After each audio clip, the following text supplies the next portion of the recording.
নমস্কার বন্ধুরা, আজকে আমি আলোচনা করব একটি গুরুত্বপূর্ণ বিষয় নিয়ে, যেটি আপনাদের সকলেরই জানা দরকার।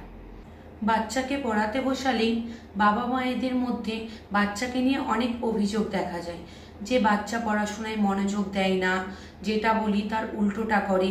কিভাবে বাচ্চাদের মধ্যে মনোযোগ আনা যাবে, বা পড়াতে বসালে সে উল্টো দিকে তাকায়, পড়ার দিকে তাকায় না, পড়ানোর সময় অন্য জিনিসপত্র ধরতে চায়।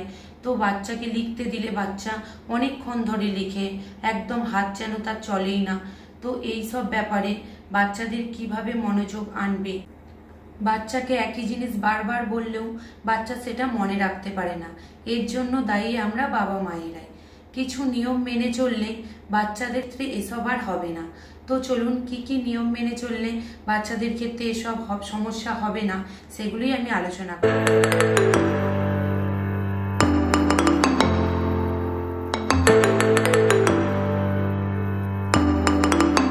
প্রথমত, বাচ্চাকে পড়ানো মানে খুবই ধৈর্যের ব্যাপার।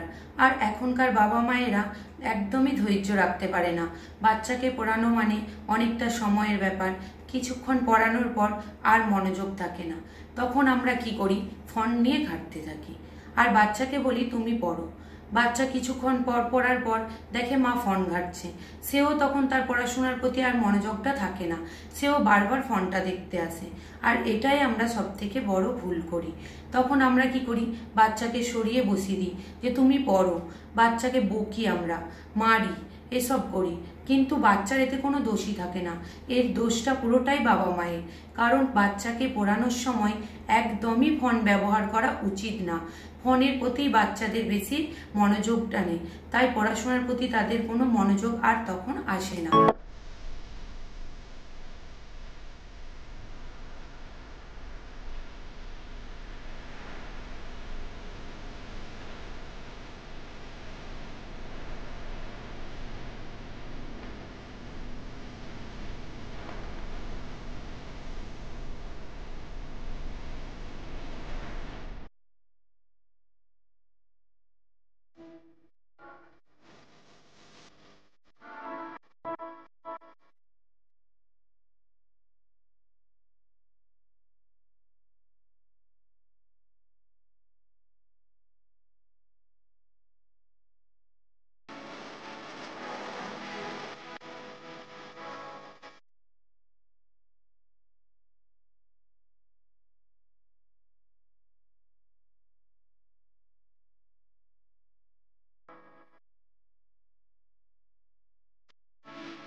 বাচ্চাকে পড়ানোর সময় ফোন একদমই দেখা চলবে না।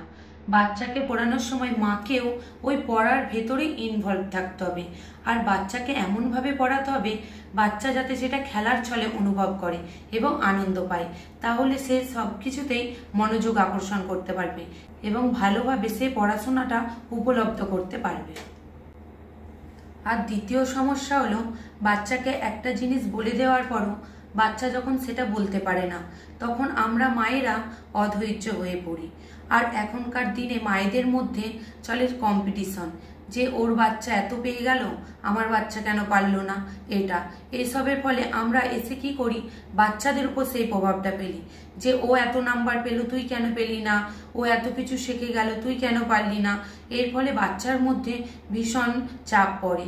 এটা কখনোই মায়েদের মধ্যে করা উচিত না।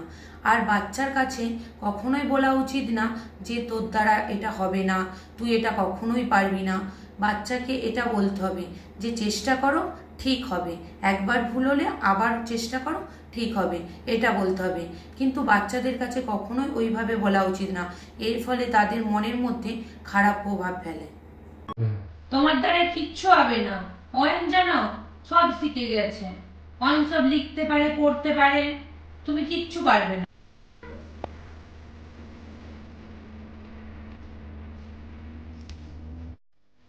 আপনার বাচ্চার প্রতি অধৈর্য না হয়ে তাকে বলুন যে চেষ্টা করো, ঠিক হবে। আপনার বাচ্চাকে গুরুত্ব দিতে শিখুন। তার ফলে সে তার নিজের প্রতিও গুরুত্ব দিতে শিখবে এবং এর ফলে তার মানবিক বিকাশও ভালো হবে এবং পড়াশোনার ক্ষেত্রেও তার খুবই ভালো হবে। হচ্ছে না, চেষ্টা করো, ঠিক হবে, ভুল হতেই ঠিক হবে। আবার লেখো, ঠিক হবে, দেখো চেষ্টা করো।